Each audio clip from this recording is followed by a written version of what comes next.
Hi, I'm Elena Romero. And I'm Tuffy Questel, and welcome to the Hip Hop Subway, The L Line. This special 6-part series celebrates the 50th anniversary of hip hop, presented by Latinas and CUNY TV. Today, we'll continue to examine the global phenomenon that is hip hop from every angle and specifically through the Latino lens. Today, we're getting off the third stop on the L Line, photography and fashion. Image plays a huge role when it comes to hip hop. Through the magic of the human eye, images represent not just the moment, but the meaning of the moment. And with hip hop, images is essential through photos and with what we wear. Tuffy's about to start the conversation with some of the artists who captured the moments through their lenses. That's right. Our first guest is Johnny Nunez, who has redefined the role of the modern photographer, especially within the world of hip hop. And on Zoom, we have Ricky Flores, who documented the South Bronx during the birth of hip hop and who also teaches photojournalism at CUNY's Lehman College. Welcome, gentlemen. Welcome, welcome. Tell us about your memorable hip hop photos, like two of your top photos. Well, one is Jay-Z toasting with Nas, almost probably over 20 years ago. And on Jay-Z's shirt, it says Notorious B.I.G. It was in honor of his passing.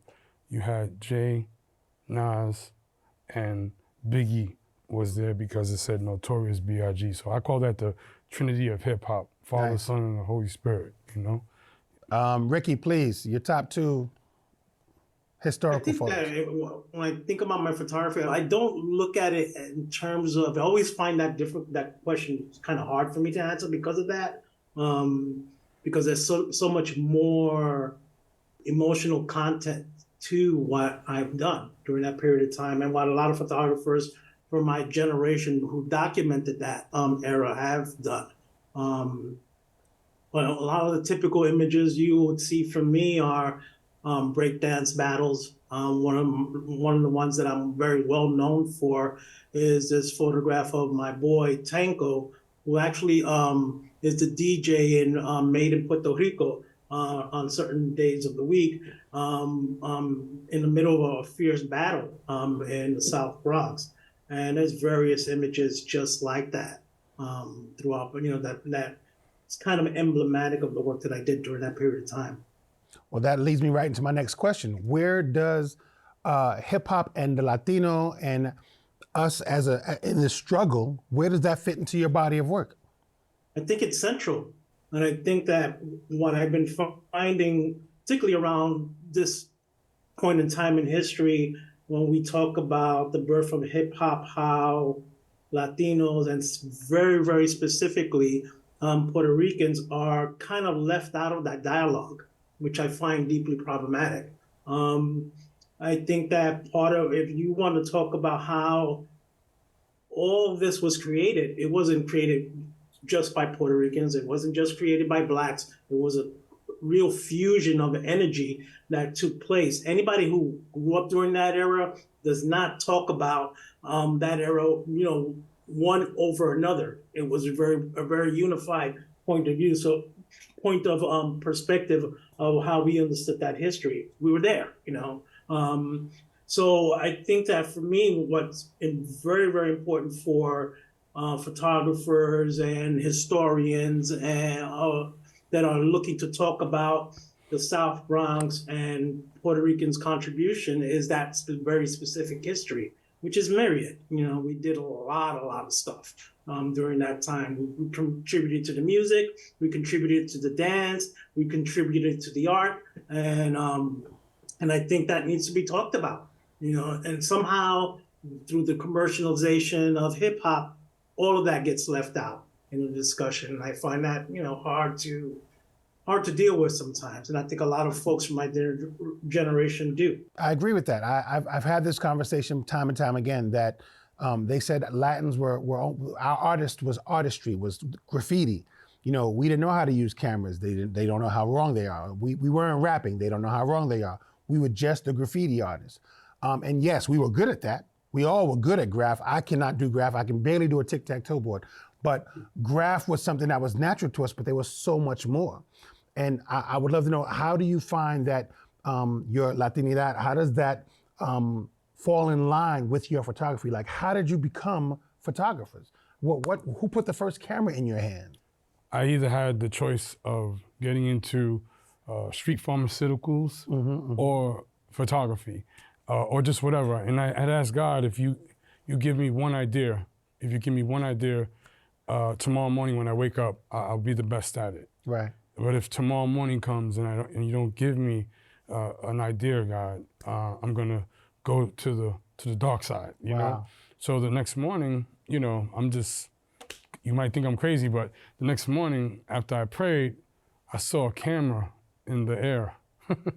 And when I looked at it, I rubbed my eyes, because, you know, once you ask God for something, you don't expect it to be like that, you know? Right. But I looked and I saw it there, so I went to grab it and my hands went through it and it dissolved. And then I went to quickly grab it again and it was gone. By the end of that year, I would have made $98,000 and no formal training, no nothing. You know, I was reading a book called Unlimited Power by Anthony Robbins, and it was talking about, you know, I won't say manifesting what you desire, but it was a formula for success, and I followed that formula. And from that formula, I wound up becoming the personal photographer for Fat Joe, the personal photographer to Jay-Z, Sean Combs, the Beatnuts, you know, Rihanna, J-Lo, all the way to being appointed an ambassador for the arts and entertainment on the second historical trip to Cuba. Amen. On behalf of Barack and Michelle Obama. Why photography? Did it choose you or did you choose it? I remember a friend of mine had purchased a 35 millimeter camera, and I was struck by the weight of it, how it felt in my hand. And I had turned 18 and I had received a small inheritance from my father, who was a merchant marine. So I ran downtown, bought a camera at B&H Photo, and wound up shooting. And of course, when you start out as a photographer, the very first thing you're going to start taking pictures of is your friends. You're going to start taking pictures of your families. You're going to start taking pictures of your neighborhood. Having that camera, it allowed me to begin to explore who I was as a Puerto Rican man in the diaspora, growing up in the South Bronx, and beginning to document what was taking place within that community, but also as a way of just trying to figure out who the hell I was. You know, what did it mean that I was a Puerto Rican in the South Bronx? What did it mean that I was experiencing the same type of level of racism that my Black brothers and sisters were experiencing? What did it mean that my block was getting systematically burned down? And the camera was a tool to do that. Amen. And I was there, brother. I mean, I'm born and raised in the Bronx. So I've been in the Bronx 55 years and more. So I know it. And my parents met in Melrose Projects. So I know the Bronx well. Listen, I really do appreciate you both joining us on this ride and giving us the other side of the lens. We'll be back with more on the Hip Hop Subway, the L Line.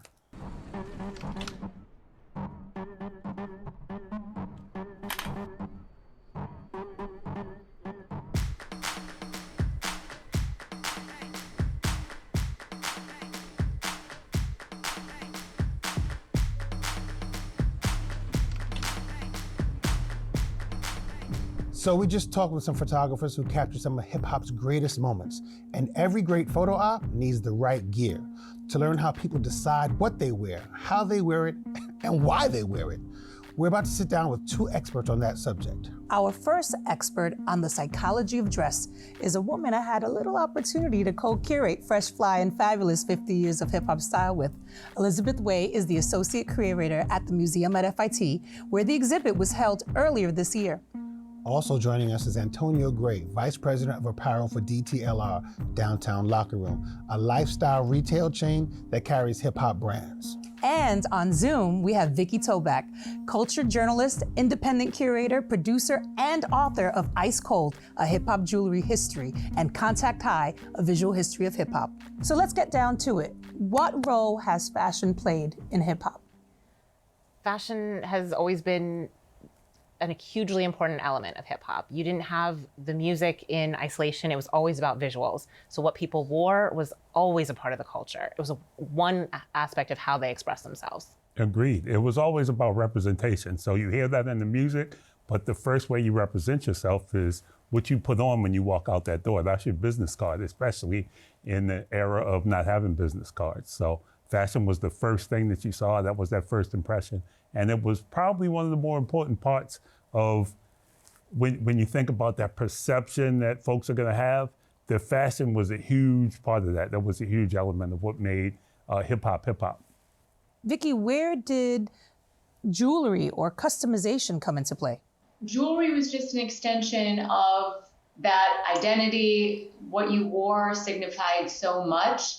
And, when the street is the runway, and before, runway was taken over by hip hop more recently, jewelry was as much a part of, hip hop as was sneaker culture, as was, all what you wore. And so jewelry was this kind of, I'd say, culture within the culture, because there's so many aspects to it. But definitely right alongside, all the other elements. Liz, can you speak about custom, which was quite a bit of the exhibition that we recently had? Absolutely. People customize their looks in so many ways. We had, belt buckles. We were lucky enough to have your belt buckle that read Elena, brass belt buckle from 1986. And it was a really important example of this early customization. Kids wanted to put their names on things. They wanted to show aspects of their personality, their religion, their star signs.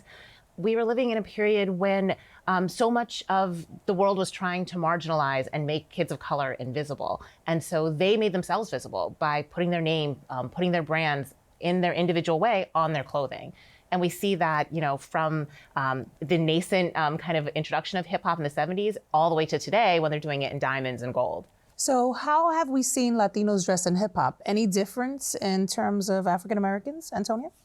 I'd say there's certainly more commonality than there is difference, but there's maybe a few differences. Maybe because that club they're going to might be a little bit different, so maybe there's a little bit a dressier look. If you're looking at a Latin artist versus a traditional hip hop artist or an African American hip hop artist. But again, when you talk about it, it's I'd say even representation. When I say that, there might be a macro representation of Black culture for African Americans, but it might be more nuanced for a Latin artist. And even Vicky mentioned sneaker culture. It's so I'm from Maryland, but I remember in New York, it's like everybody had the flags on the shoes. Before the brands figured it out, that was very specific representation. And I think that representation was certainly more direct than the representation of the hip hop culture at large. Do you see any pushback in terms of the parents, in terms of how young people dressed or possibly assimilated? Oh, there's always going to be that, but I think that's the whole point of hip hop. It's supposed to make folks uncomfortable. Today's hip hop makes me uncomfortable. but there was once a time when I can recall my uncles and I'm listening to whomever. I'm listening to, call it that Ice Cube. We were talking about Ice Cube, and he was saying some different things, and that was uncomfortable in my house. Slick Rick was uncomfortable in my house. I couldn't play those. I had to hide and listen to that. And that spirit of what's next and that youth culture, it's always going to be just a little bit groundbreaking, just a little bit unnatural for those who came up with a different music. And it's the same with the fashion. It's like the statements that folks want to represent today on their fashion might be a little more overt than they were before. Everything's short attention spans and it's in your face right away.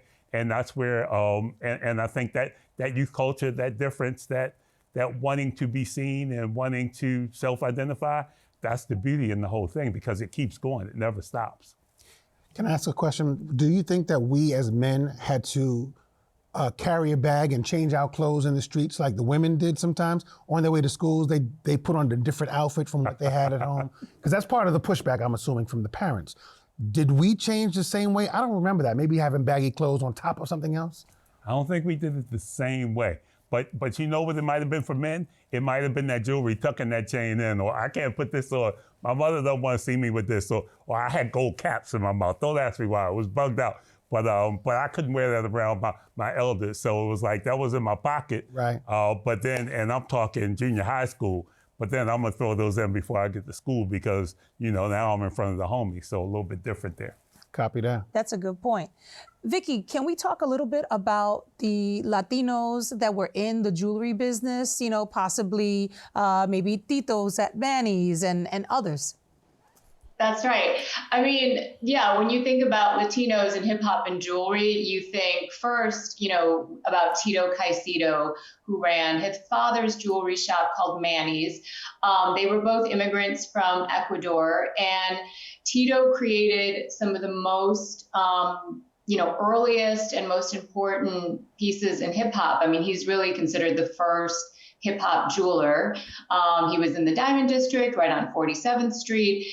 And perhaps, I mean, he created things for Biz, LL, pretty much everyone. But one really special thing that he's known for, Tito, is Biggie's Jesus piece. And Biggie's Jesus piece, you know, has a lot of lore around it, because a lot of people say that the Jesus piece was first worn by Latinos in hip hop as, you know, a symbol of faith, and before it really became this kind of like mass iconography in hip hop.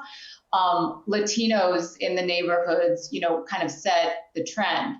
And of course, you know, you think about on the artist side, you think about Fat Joe with his Terror Squad pendant. You think about Big Pun with his Air Pun pendant. Even now, you know, people like Bad Bunny are really doing it big in, you know, the jewelry world. But I also like to think about people like Rap from the Paid in Full posse. You know, if you turn over the Eric B. and Rakim album, one of the posse members there went by Rap with 2 P's. And he was, you know, a big trendsetter with truck jewelry and, you know, really was quite a fashion plate. So, you know, Latinos in jewelry really set a lot of trends on the business side, on the artist side, and also just on, you know, what all these religious saints that were worn. That was something that was first done, you know, in Latino culture in Black and brown neighborhoods. So it's pretty deep. Well, thanks for taking the time to chat with us, and we'll be right back with more on the hip hop subway, the L Line.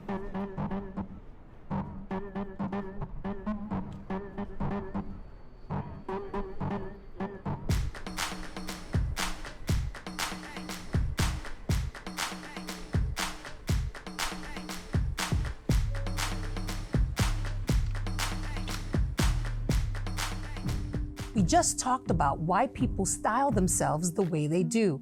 Now let's talk to the people who've created those looks. Joining us is Boricua Willie Escobar Montañez, who goes by the name of Willie Esco and recently relaunched his hip-hop brand by the same name, specifically designed for us Latinos in mind. We also have fashion stylist, costume designer, and image consultant Michelle Ten, who has worked on talent like Daddy Yankee and has styled for hip-hop magazines like The Source. And finally, on Zoom, we have Afro-Mexicana April Walker, a pioneer in the hip-hop world. Where were the Latino designers in this hip-hop space? That's a great question. I think that we've been there from the beginning, being one of the architects, you know, in terms of a trailblazer. I was here, and there were a lot more of us here in the culture. I think it depends on who's shining the light and telling the story, but we've been here from the beginning, from the music to the art, to the fashion, to the trend setting. You know, when you think about inspiration in streetwear, starting with the West Coast, you know, you would have to think about the impact specifically. Now I'm going to talk about Mexican culture has had on streetwear. So I think we've been here, been in the building. So I'm proud of that. How do you see it, Will? I think from the beginning of hip hop music, there has always been some minority-based dynamic. So Latinos and Blacks have always lived together. It was by design, economically for us, either through bootstrap initiatives. My family came over, minorities coming out of the 50s and 60s. We learned to live together naturally. And as a result, the music came out of that. And we learned all of the crafts from DJing, rapping, breakdancing. We were all in the pot together. I didn't personally see it as me being a Latin person in the culture of hip hop. I felt as though that's how I would make myself different from the other brands that were out there. But we were on the set day one. There's always been Latino designers. You know, I think from a hip hop perspective, the Latino, you know, designers, artists, they weren't at the forefront as much. Also, something that I noticed throughout the years is, you know, for example, there's so many rappers that are half Dominican, half Puerto Rican, but it's almost as if, you know, we didn't know that out the gate. It was like reading articles years later that was like, oh, Fab is half Dominican. Oh, Jim Jones is half Puerto Rican. But it's almost as if it wasn't like in the marketing plan to say that these artists were Afro-Latino, but we've always been there. What role would you say fashion overall has played in hip hop? One of the things that gives us great pride is our appearance and, you know, just, you know, looking fresh dressed like $1 million. Like it's in our DNA to be like that. So do we have any memorable Latino moments in fashion that come to mind? Cardi B at the Grammys, somewhere between like 2018 and 2020, where she wore archive Terry Mugler. And, you know, Terry Mugler, he's such an iconoclast. It's a designer that almost felt out of reach for a lot of people. And, you know, she walked the red carpet, performed, accepted her award, all in different Mugler looks that not many people have access to. To me, Mugler is another level, and to see her come out with that and like her trajectory up, it's been a marvel for sure. Any other memorable moments that you can think of when it comes to Latinos? Antonio Lopez was my main inspiration in fashion. Seeing, and as I entered FIT, which was not normal for someone like me from the neighborhood I was in, figuring out a way to get into FIT and then seeing another fellow Latino in the space running in circles with Grace Jones and that clique of Blondie and all early, you know, Basquiat.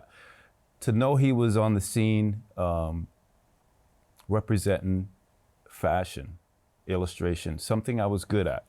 For me, that's the first touch point where I said, there's someone that looks like me and that does incredible work and works with everybody at the highest level, told me I can do this. And when I was at FIT, I was mentored by the same teachers. The way we had to move, because we were sort of gray.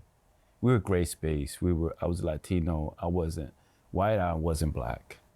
But I also assimilated into the black culture so well that, you know, I figured out a way to talk the talk when it comes to investment, let them know I know hip hop culture better than anybody else. And I was not just satisfied with just saying I'm a Latin kid doing fashion. I needed to put products in my collection.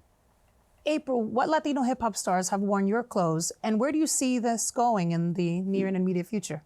You know, it's probably been a lot that I don't know. And in those 2 moments you asked earlier, I have 2 moments I wanted to share. Mm-hmm. One was J-Lo and Puffy when they wore it at the awards. The Versace outfit she had on was just really at that time like an eye-opener for a lot of people, right?